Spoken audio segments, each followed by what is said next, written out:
What is going on today with you guys, man? Glad to be back for another stand-up comedy bit. This time it's one from the ladies, so let's get at it. Welcome back to Eddie B TV. I am, of course, Eddie B. Nice to see y'all.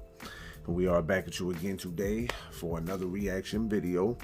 And today we are going to get into another clip from Etta May today.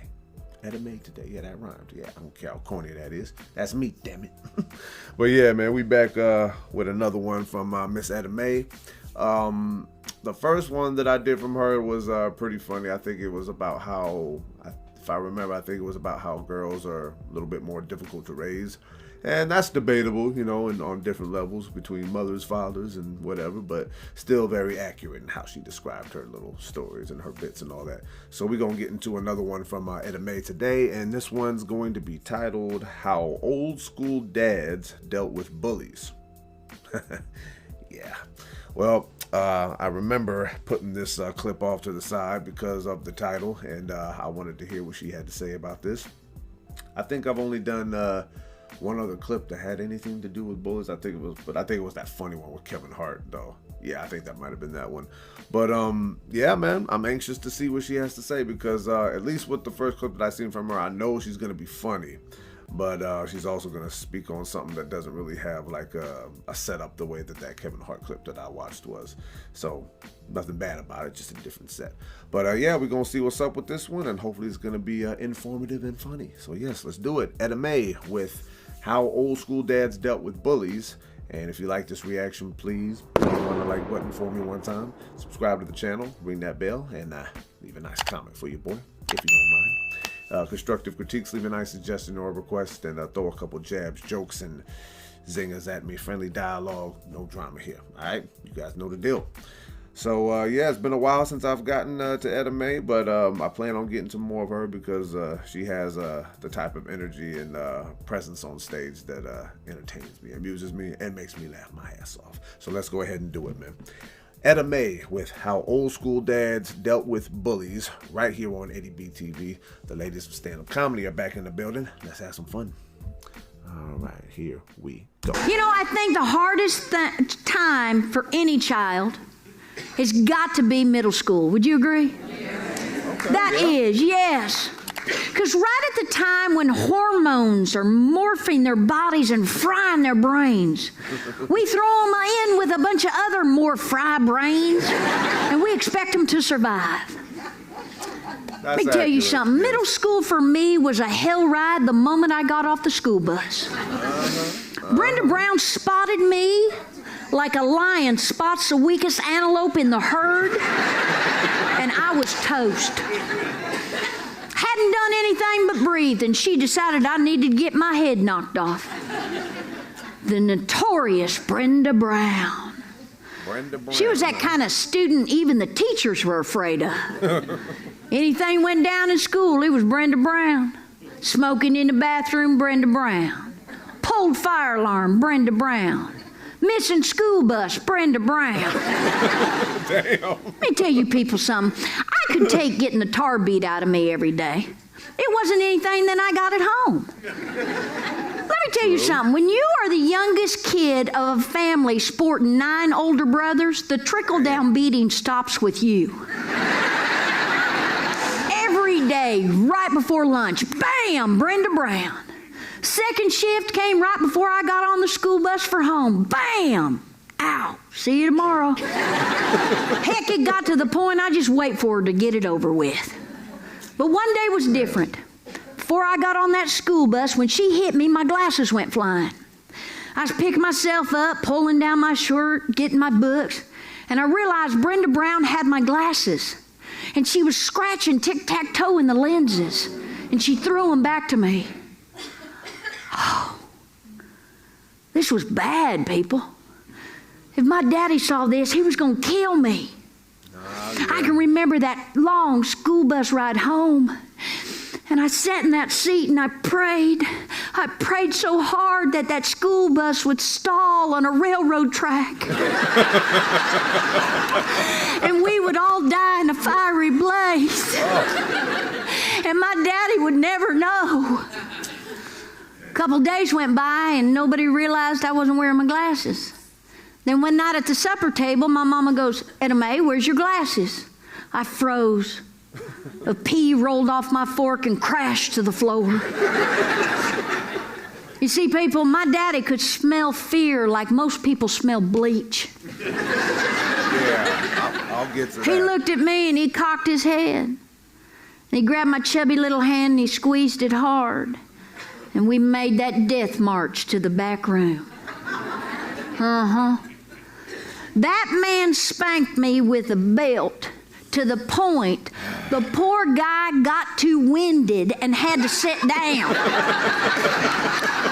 All the time doing that stroke talk. Do you know what I mean, that stroke talk? Yeah. Tell me what happened to those glasses. Yeah. Facts. I think I scared Grandma. He had a stroke? When I finally confessed, let me tell you something. The disappointment on his face hurt a lot worse than that belt. He gathered the entire family up in the living room. And he got one of my brother's bozo punching bags.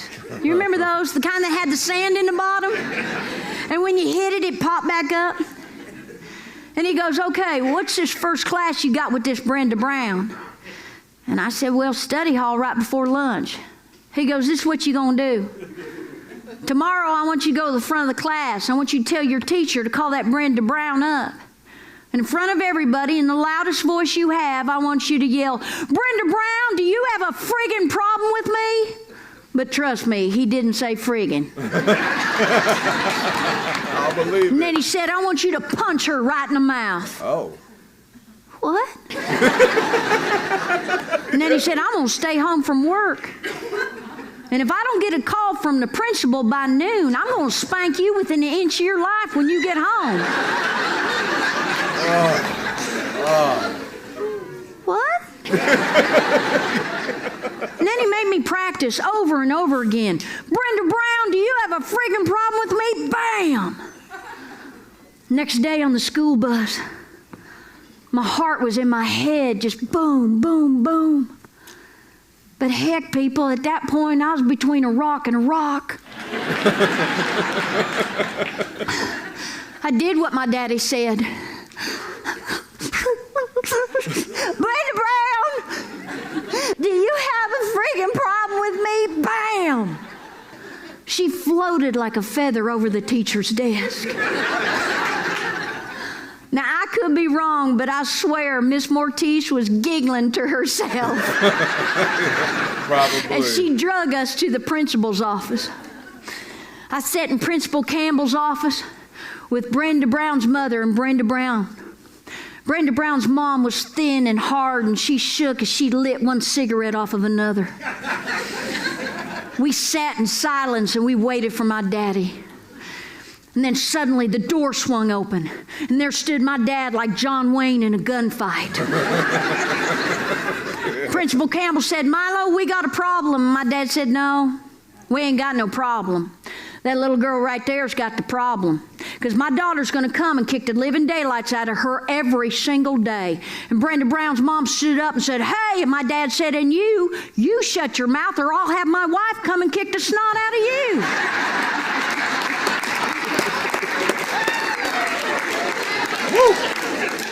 And then he said, Eda May, go get in the truck. We're going to Dairy Queen.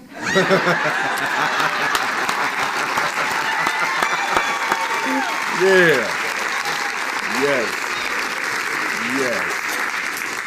Okay. Brenda Brown never bothered me again.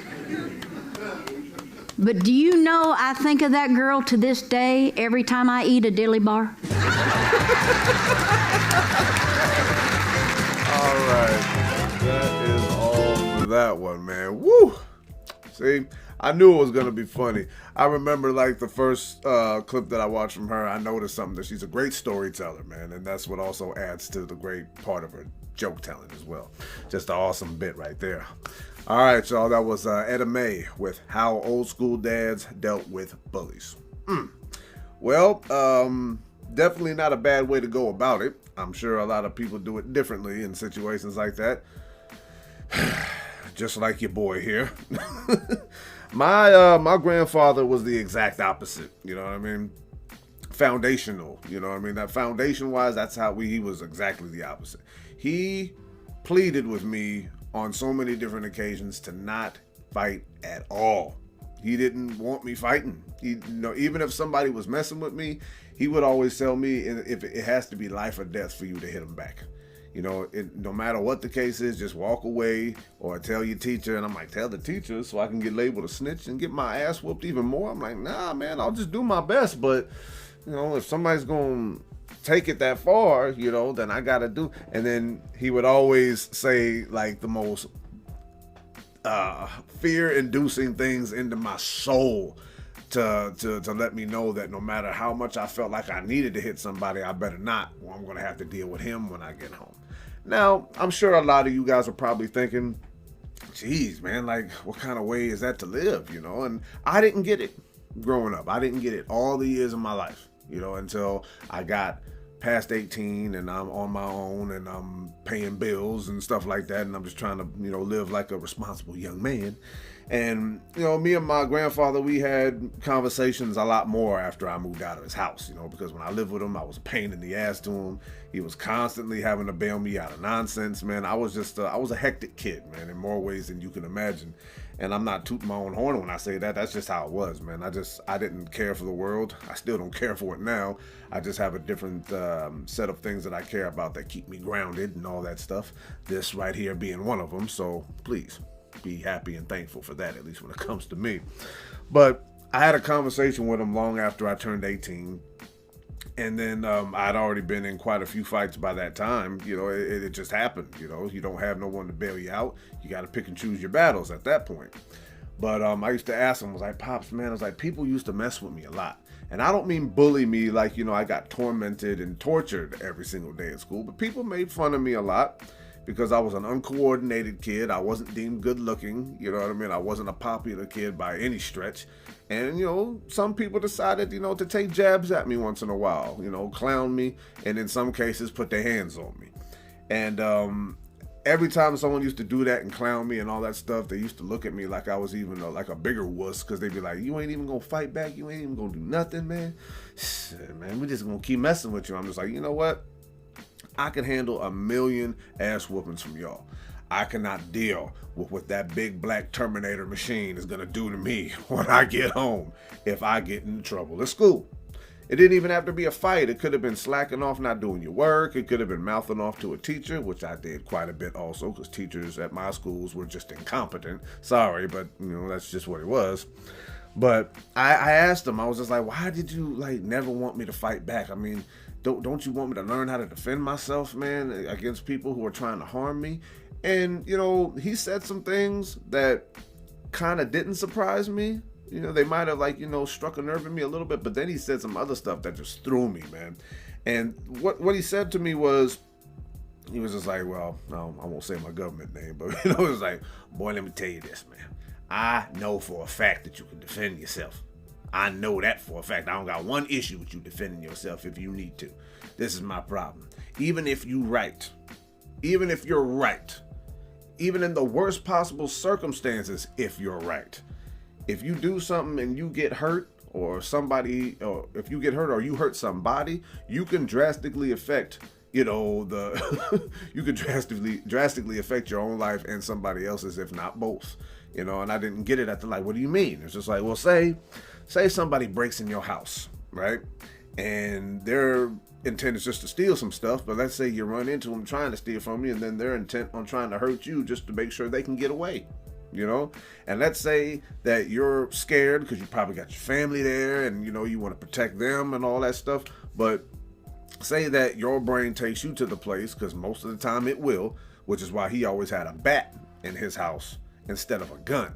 Because I asked him, how come you don't have a gun? Growing up, I asked him, I was like, because I'll use it, and I don't want to take another person's life. And he just kept going on. It's like, let's say that you shoot that person, and now your family is protected. That's over with.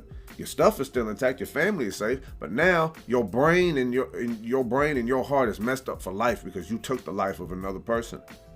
And then I had to go like, oh. Because a lot of people who haven't been through nothing, they like to assume that if you just protecting your family from someone who's trying to harm you or take something from you, you think that defending them means everything's going to be all cool. Taking a human life still has an effect on your brain. Because if it doesn't have an effect on your brain, then you got another kind of illness that needs to get checked out. I'm just saying that for me, you know. But when he told me that, man, it didn't sink in right away. But then it really did, because I used to think to myself, like, if I were to get into a fist fight with somebody, let's say it was just a normal fist fight, no guns, no weapons, nothing, just a normal fist fight, right? And let's say I lose the fight. You know, someone knocks me out and I fall backwards, crack my head open. Next thing you know, I'm seizing on the ground and I got, you know, cerebral hemorrhage or hematomas or whatever you call them. And then all of a sudden I'm dead or like damaged for life. Or let's say I do the same to somebody else. Now my life is over because I'm going to go to prison for manslaughter or something like that, or murder, you know, depending on what they rule, or they going to have to deal with it too. Both families are ruined, and now, you know, it's just not good no matter how you spin it. So it took me a while for that to register, but it did register. But it still doesn't change the fact that you shouldn't just be letting people pounce on you and hit on you and stuff like that. But you also have to know that no matter if you're in the right or in the wrong, there's going to be some sort of consequence to deal with. And I had to deal with mine. The few times that I actually reacted in school, which is very few, because like I said, I didn't want to deal with that man when I got home.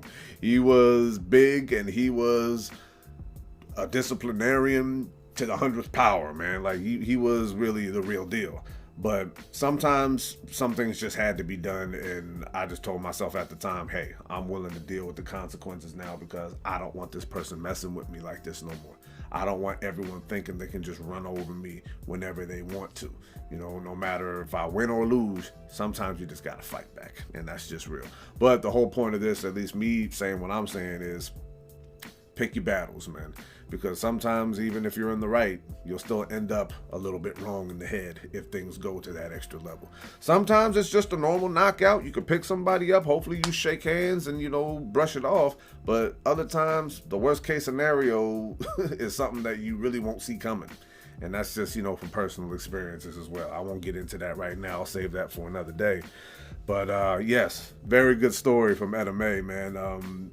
I like how the father was pretty much just like, hey, I'm mad at my daughter for being a punching bag to this chick right here, but now you're going to suspend her, you're going to do what you got to do. All right, whatever, fine. She's suspended for a little bit, but you know what, sweet girl, thank you for defending yourself. You did me proud. Let's go to Dairy Queen. And that's a great ending to a story. She was like strutting like, I'm getting Dairy Queen right now. You already know what's something. I'm about to grub on some of this stuff. But, and it was the opposite with my pops as well. He didn't reward me even if I was in the right. If I got suspended from school for any reason, I got my ass whooped, and I had to do tremendous amounts of yard work and housework, you know, just to make up for the time that I wasn't in school and bothering my grandmother and my grandfather. That's just how it was, man. And, you know, and it creates a different sense of, it creates a different value system, you know, but it's not to, you know, disgrace anybody else's. But, you know, sometimes you get one person with one set of experiences and a different type of intuition going into parenthood, and then you got your other side, and they're both not wrong, you know. So that's just something that you have to really feel out. But yeah, very funny clip from Etta May, man. She was very funny, and I know I keep saying it over and over again, but it don't matter. I can't wait to get to another clip from her. If you guys got something from Etta May that you think is very funny, please drop me some suggestions in the comments. You guys know the deal. This is only my second clip from her, and I already can't wait, like I said, to get to the next one. So very funny clip, and I'm going to go ahead and cut it off right there. One more time, Etta May with how old school dads dealt with bullies. And if you like that reaction, please want to like for me one more time. Subscribe to the channel, ring that bell, and of course, as always, leave a nice comment for your boy. Constructive critiques, leave a nice suggestion or request, and throw a couple jabs, jokes, and zingers at me. Friendly dialogue, no drama here. All right? Please and thank you for always remembering. So yeah, I know I messed up a little bit there, but we can keep on going, man. I don't care if I mess up a few times here and there. All right, y'all, this is going to be Eddie B TV wrapping this one up one more again here. A very funny clip from a very funny woman, man. I like her style on stage. Her wardrobe kind of adds to her comedic flair a little bit. And she's a great storyteller, like I said, and she knows how to get the laugh. So that's like, how many did I just cover there? Jeez, I lost count. She's just awesome. So, yeah, man, great clip, and thank you guys for tuning into this one. I can't wait to get to another one, like I said, and hopefully it's going to be just as funny, if not more. So until next reaction, love and appreciate y'all. Peace.